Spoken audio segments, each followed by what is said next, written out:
Good morning, this is KELOLAND on the go, with all you need to know in news and weather as you start your day.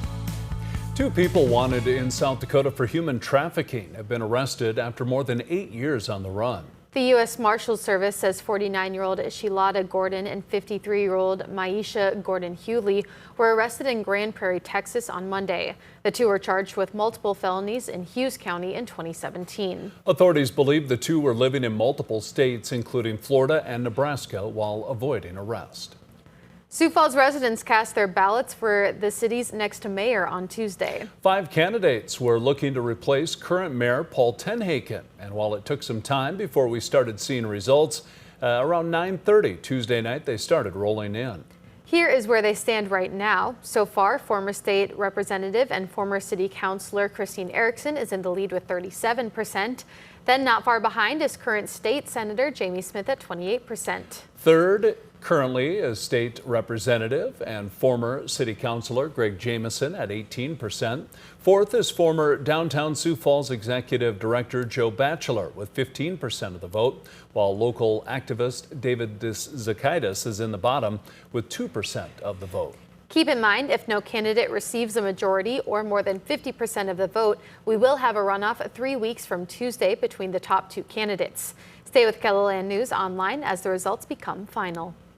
It was a busy Tuesday in auditors' offices across South Dakota. In Minnehaha County, the staff was running ahead of schedule when it came to processing absentee ballots. However, workers did have to haul away a tabulator after it broke down, leaving them with 3. County Auditor Leah Anderson said it wouldn't impact absentee votes from being counted and hoped to finish with the total count before midnight. You can follow the latest updates on the Your Local Election Headquarters page on KELOLAND.com. Well, now let's get a check on the weather with meteorologist Scott Munt. Good morning, Scott. Good morning, Summer. Good morning, everybody. We are following showers and thunderstorms this morning. They will eventually weaken as we hit the afternoon, but later this afternoon, evening, we will watch for redeveloping thunderstorms that may cover northeastern South Dakota to south central KELOLAND, and then during the evening and overnight, those are expected to move to the east. 70s and 80s for afternoon highs today. Brian will have more details on your forecast coming up. Thank you, Scott. A race called within minutes of the polls closing was the U.S. Senate GOP primary, with Mike Rounds landing on top. Rounds was up for re-election facing challenger Justin McNeil. Rounds gathered a commanding majority of the votes. Our Tom Hansen spoke with him last night and asked how he plans to approach the upcoming general election. As an incumbent, I have to do my work. I have to do my job. And I think that's what the people of South Dakota expect. So as long as I'm working, I'm doing my job, I'm getting results, that's probably the best type of a campaign that I can offer. Rounds planned to fly back to Washington, D.C. this morning to get back to work on legislation he feels is important to South Dakotans. He'll face Democrat Julian Beaudoin and Independent Brian Bangs in November. And with another election in the books, at least for voters, though they could be asked to return to the polls for a runoff election. A steady stream of voters made their way to their respective polling places for the primary election, including Faith Baptist Fellowship in Sioux Falls, where we asked people what has them optimistic for the future. The young people. Yeah, I do believe that the youth is very engaged in social justice issues. I'm very pro-life, but I'm also very pro-environment. You know, I think, again, that's where it comes. I think there are a lot of people who have things that they agree on. They might not agree on other things, but they do have things they agree on. Faith Baptist is one of 2 locations in Sioux Falls with 3 precincts under one roof. Here at KELOLAND Media Group, you never know what we will find when we go out on our stories. Jalen Borison and chief photographer Kevin Kiergaard made a friend while out on Monday. A curious squirrel can be seen cautiously approaching them. Jalen then sticks out her hand, but the squirrel doesn't get too close. If you capture any pictures or video of the wildlife in your area, send them to KELOLAND.com/ushare. That's a look at some of our top stories. Now let's get another check of your forecast with meteorologist Brian Karstens. Brian?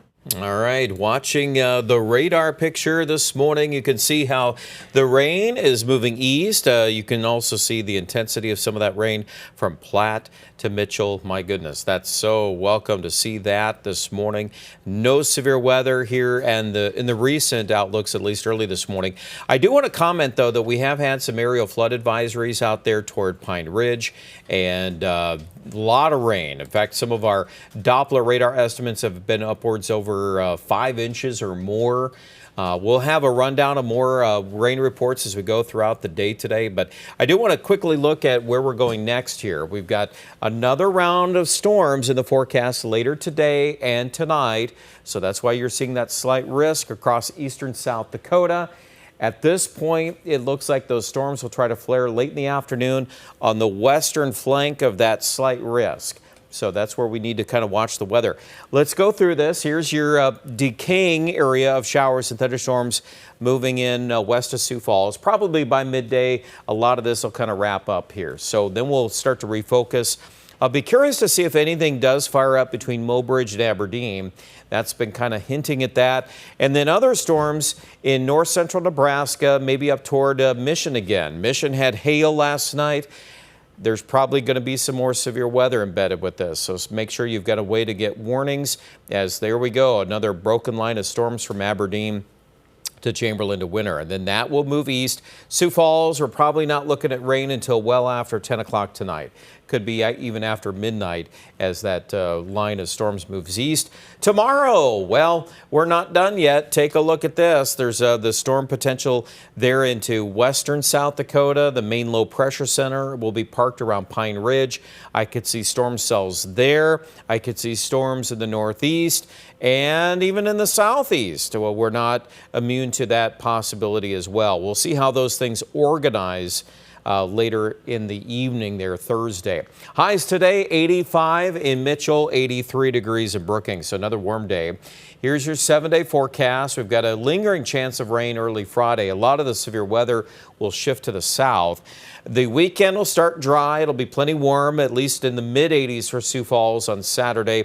And then new areas of rain will come up from Nebraska later Sunday. And then it looks like the plains will start to get more active into Monday too. So the rain chances are around, so if you missed out, keep watching. Okay, Aberdeen, of course, we've got some excessively wet areas northwest of Aberdeen that really don't need any more rain right now, but you may catch that today. Again, watch the radar chances there. I think also Pierre and Rapid City will be back in line for storm chances tomorrow, and some of that lingers in early Friday, but I do expect the heat to build this weekend. We got a lot of 90s coming into Rapid City on Saturday. Check out the details of the rest of the weather at KELOLAND.com.